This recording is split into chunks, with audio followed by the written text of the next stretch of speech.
Welcome to the Lech Dich Parsha podcast, where we delve into the Torah's timeless wisdom and uncover uplifting and empowering lessons tailored to the challenges of our generation.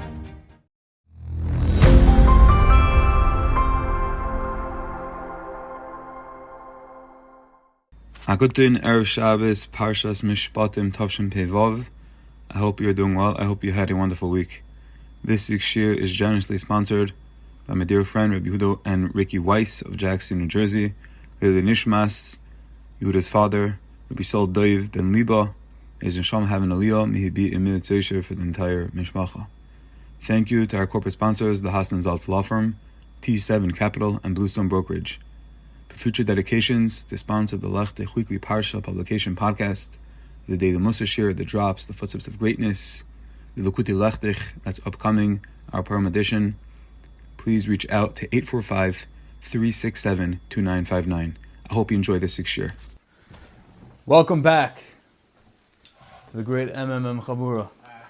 So, this week is Parshas Shekalim, as you may or may not know, as well as also Parshas Mishpatim. And my Chavrusa made a comment today. He said, I can't believe it's already Parshas Shekalim. And that was a stark reminder that the year goes by very fast.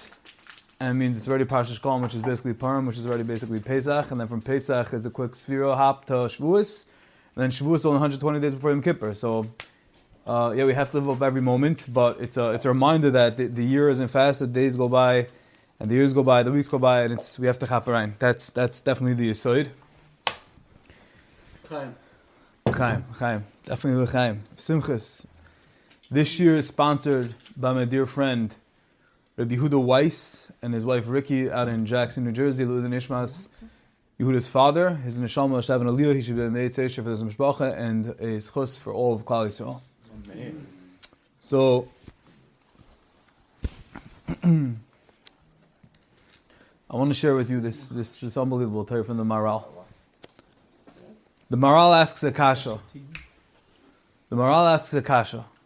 And this week's parsha, it's very interesting.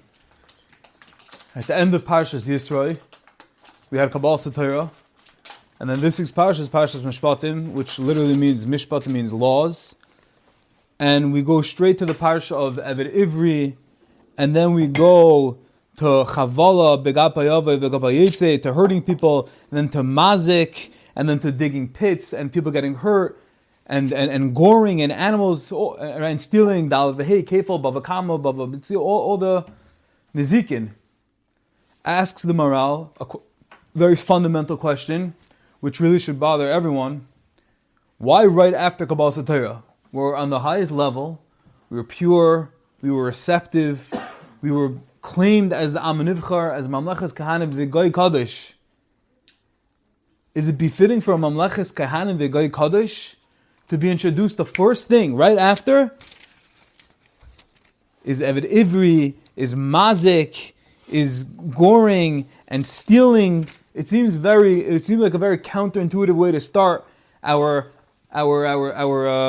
existence, our mahus of being a mamlechas kaihanim v'goy kadosh. It's almost like a slap in the face. This is you, Klal Yisrael, my beautiful nation. Don't kill each other. Don't steal from each other. If you do, you pay twice. You pay sometimes 4 times. If you dig a pit and you kill a guy, that really doesn't add up. Zoifrekt. The Maral, very important kasha. We hear the kasha? Good kasha. So the Maral shtells to a Gemara. The Gemara in Shabbos Peches. The Gemara in Shabbos Peches is the sugya, is the whole Gemara about Matan Torah. And in short, synopsis of that Gemara is that when Moshe Rabbeinu went to Shemayim to receive the Torah, the Malachei Asharis came and they contested Moshe Rabbeinu and they said, what are you doing taking the Torah? The Torah belongs in Himmel, the Torah belongs in Shemayim. The Malachim said, this is our Roz, this is our secret, this is our treasure, and what are you doing taking it? It can't be given to human beings. So Hashem told Moshe Rabbeinu to come up with some type of answer. And Moshe Rabbeinu was afraid that he would get harmed with their words from these fiery serpents. And Hashem told Moshe Rabbeinu, what should you do? Grab the kisei hakavod, ma'achiz pnei kisei, grab my kisei hakavod, and then that would give him extra protection, extra strength, and then he would be able to counter, to fight against the malachim. And once Moshe Rabbeinu was plugged in, he was being teifis onto the kisei hakavod, then Moshe Rabbeinu responded and he said to the malachim, you got it all wrong. He said, you malachim are living in Shemayim, where it's all heilig, and it's all pure, and there's no distractions, and there's no nisyonis, and there's no yitzaharas. But you never were in slavery. You never had to stand to the test of avodah zarah. You don't have the nisayon of what it means not to work on Shabbos, of bezeh sapach hatoichal. You're in a whole different sphere. You're in a whole different space. You're in a place of liyom shekulei Shabbos, in a place of complete serenity, of tranquility, of calm, of being with Nene Miziv Shechina. And you don't understand the struggle. The constant struggle, getting battered as a bas of Adam. Says the Gemara in Shabbos, the Malachim accepted Moshe Rabbeinu's taina, and with that, Moshe Rabbeinu chapped the Sefer Torah, he chapped the Torah, chapped the Luchos, and went down, he descended back to earth, and that was the gift that Moshe Rabbeinu gave to Klal Yisrael. That's basically the story of Matan Torah, the Gemara recounts in Shabbos. Two important kashas asks the Maral in order to bring out the Yisrael that we're going to say. Number one, what's the inyan of being oichiz onto the kisei hakavod? What did Moshe Rabbeinu gain? It's a chair. It's Hashem's chair. It's Hashem's fiery chair. It's His throne. It's the divine throne. But at the end of the day, so he grabbed onto it, and all of a sudden, there was something new. There was something revealed. There was some deeper element, some new angle. He was able to start fighting back with the malachim. That's the first kasha. What was this achiza? What did it represent? What did it accomplish? And number two, asks the Maral. The Gemara tells us that the Malachim acquiesced. The Malachim gave in to Moshe Rabbeinu's taina. He grabbed onto the kisei hakavod. He had this taina that you don't have to deal with the struggles. You don't have to with Shmir Shabbos and avodah zarah. And the Malachim, right, and leisirtzach and leisinaf, and the Malachim gave in. They were maskim. Asks the Maral that couldn't the Malachim? Yeah, they're in a place of kulei Shabbos, of perfection, of divine perfection. There's no, okay, fine. But couldn't they come up on their level with some type of leisirtzach, like even for a malach, like we can't kill another malach, we also struggle in some element, in some level in Shabbos, in avodah zarah. Sometimes, there must be some type of even ruchnis dig away that a malach also has to encounter these challenges. So on some level, so the malachim were fighting against Moshe Rabbeinu, and all of a sudden Moshe Rabbeinu came with this taina, and then all of a sudden they were masking, like they couldn't fight back, like that was the end, that was the safe davar. So what's going on over here? It's a very important kasha. Two kashas. Says the Maral, and it can't get better than the words he says himself, so I'm going to read it. Read the Yisod. What happened when Klal Yisrael went to the kisei hakavod? V'kach shayich el hakisei atzmei demus adam. Says the Maral that on the kisei hakavod of Shemayim, it wasn't just the divine throne. There was something more. There was something etched. There was something engraved that we don't know about. Says the Maral, obviously based on the Gemaras and Rishonim. What was it? The hakisei demus kimare adam. Did you know that? On the kisei hakavod, if someone asks you what's on there, you don't have to say, I don't know. The Maral says that there's an image of man that's engraved, that's etched into the kisei hakavod. There's an image of man. And therefore says the Maral, Uchasher Adam bal chomer mafsik beino v'nikisei avo madregas Moshe kashabal kabel Torah ha'misulk meita gashmis. So basically the Maral explains that when Moshe Rabbeinu came to accept the Torah, there was no Adam, there was no chitzonis, there was no gashmis, it was all kedusha. So when Moshe Rabbeinu was fighting, there was no hint, there was no allusion to mankind. It was all forgotten. It was kuloi menucha, kuloi Shabbos, kuloi ruchnius. Imagine there was nothing mortal, nothing gashmis. It was kuloi ruchni. When he was originally fighting with the malachim, it was on a completely ruchnis dega level, says the Maral. And that's why Moshe Rabbeinu, when he was saying, I want to take it to mankind. They're like, what are you doing? We're in a place of Kulei Ruchni, and the Torah only belongs here. But when he held on to the Kisei HaKavod, he showed the Malachim that even in Shamayim, there's an element, there's an aspect, there's a very strong recognition of Gashmis, of mankind, of their struggles. So first he held on, he latched on, and the Malachim saw, okay, 1 second, this is a different situation. The equation is different. He's adding in a new variable. That Hashem contends. Hashem anticipates the struggles, the nisoynis of mankind. And then the knockout punch, when Moshe Rabbeinu said, and you don't deal with Shabbos and Avodah Zarah. Why couldn't the Malachim answer to that? Because the answer is that maybe, perhaps, on the most, in a ruchnistic way, there was some hint. But there's no shaykhis. The comparison pales millions and millions of times over to the nisayon, to the challenges that we face on planet Earth in this mortal world. And when the Malachim were exposed, when this was revealed to them, that on the Kisei HaKavod there is a bechina, there is a recognition. It's chal, the struggles of mankind. It's chal, the challenges of Leisirzach, of Leisinaf, of Shabbos, of Avodah Zarah. Then the Malachim said, we have nothing to fight with you about. You guys have real stuff to deal with. You have real challenges. You're going to face situations which we could never ever conjure, which you could never ever imagine. So they said, Taka, you take the Torah. It's not as simple, it's not as clean and as pure of an equation as we thought.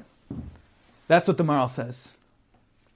Coming back to the Parsha, the Maral had a kasha. Why is it right after Matan Torah that we go straight into the halachas of Nezikin and of Avdos, which is a betrayal of Hashem? And we go into digging virus and killing people and gneva and kefil and darvehei, things that we don't encourage in our religion. Says the Maral, Hashem is demonstrating exactly this nekudah. That at the highest, at the pinnacle, at the spitz, at the epitome of Kedusha, just when you think that everything's going to be perfect, and just when you think everything's going to be glatt and clean and smooth, and there's going to be no challenges and pitfalls, Hashem reminds you, it's not so. Reality is different. Just like Moshe Rabbeinu fought with the Malachim, and the Malachim, only when they realized this, they were masking to give over the Torah.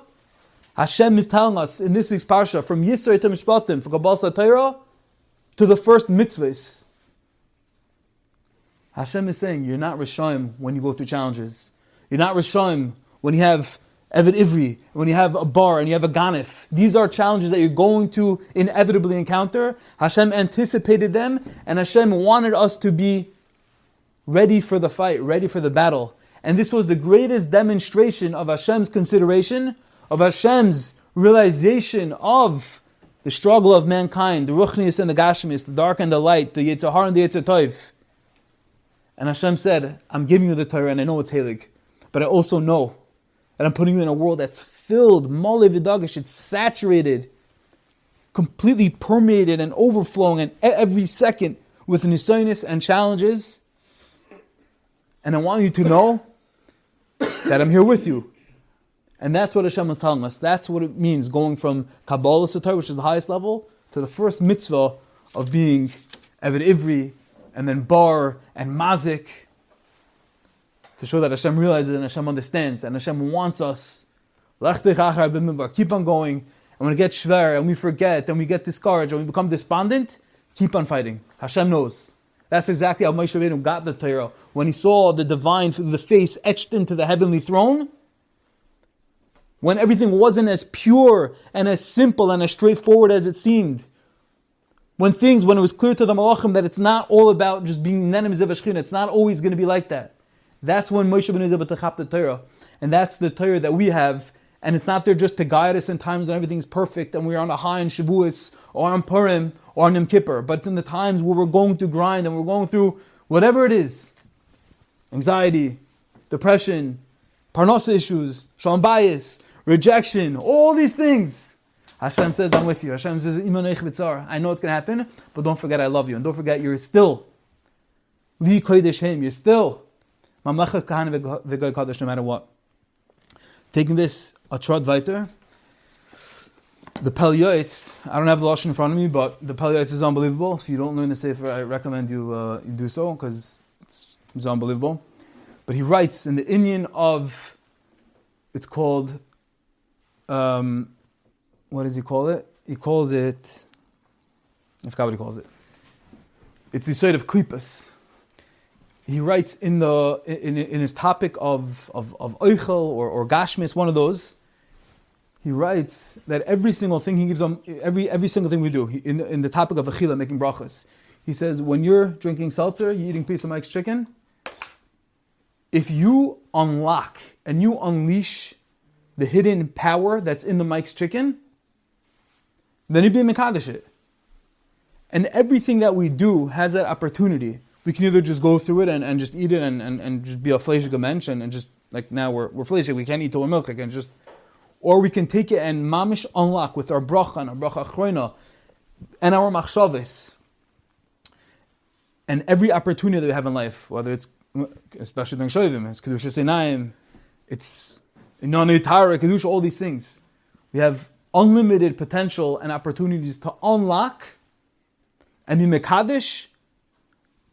Not always is it through Kedusha, but a lot of times it's through Tumah. A lot of times it's through when we're down. It's when we're not feeling good. And so Hashem, I understand I'm not in the best situation, but I still know you're there, and I'm unlocking this, and I'm doing this for you, and I'm sacrificing. And we don't know the power, the potency that lies in all those moments, and that's what's being told to us, again, through the juxtaposition, the smichus from Yisrael, from Matan Torah, to these mitzvahs. To end off, this week is Parshas Shekalim. I saw from Rav Melech Biderman, he quotes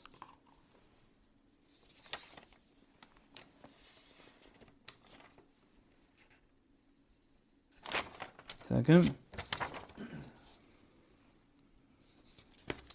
The Gemara says that Shekalim, Shkol, means to take. Shaka v'tara means a give and take. And the Chudush Arim says that Parsha Shekalim, Shabbos Shekalim, is a Zman Misogol Lishkol, to take. Hashem opens up. We get into the Yantif, into the mode of Purim, and then we go into Pesach. It's kind of like get on the flight, and it goes really straight through. It goes pretty fast. But it starts over here, and it goes really straight and pretty fast. But the Indian is, Shkalim is also Shkol, to take, to Chaparain. Hashem starts opening up the Oitzer HaToiv. Hashem starts opening up the treasure house where we take for ourselves.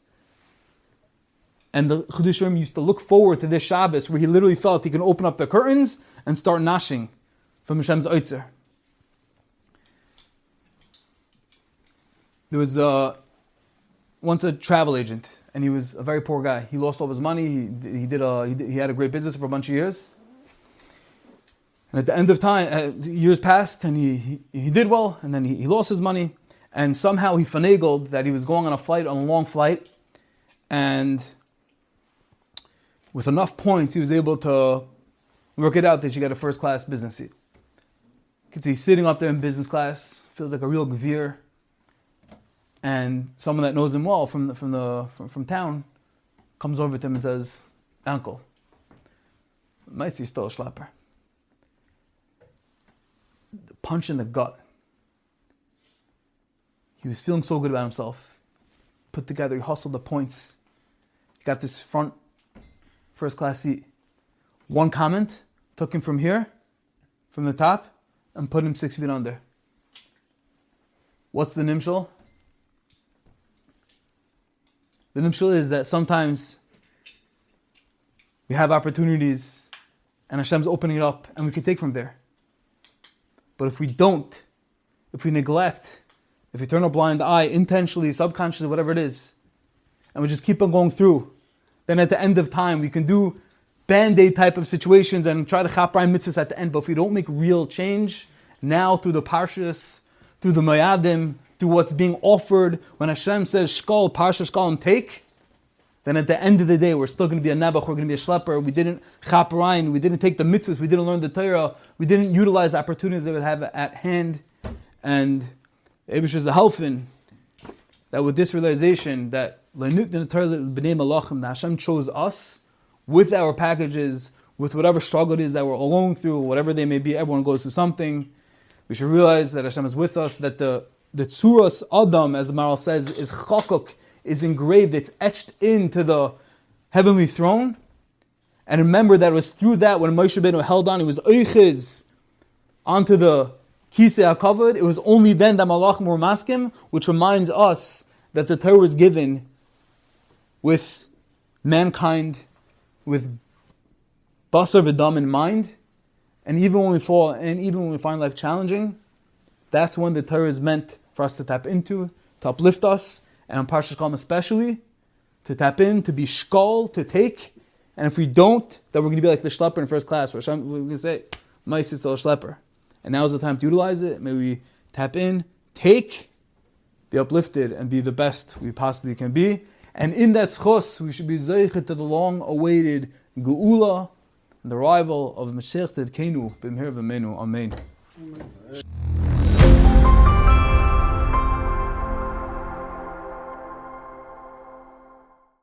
I thank each and every one of you for listening. I hope you enjoyed, and I wish you a wonderful Shabbos.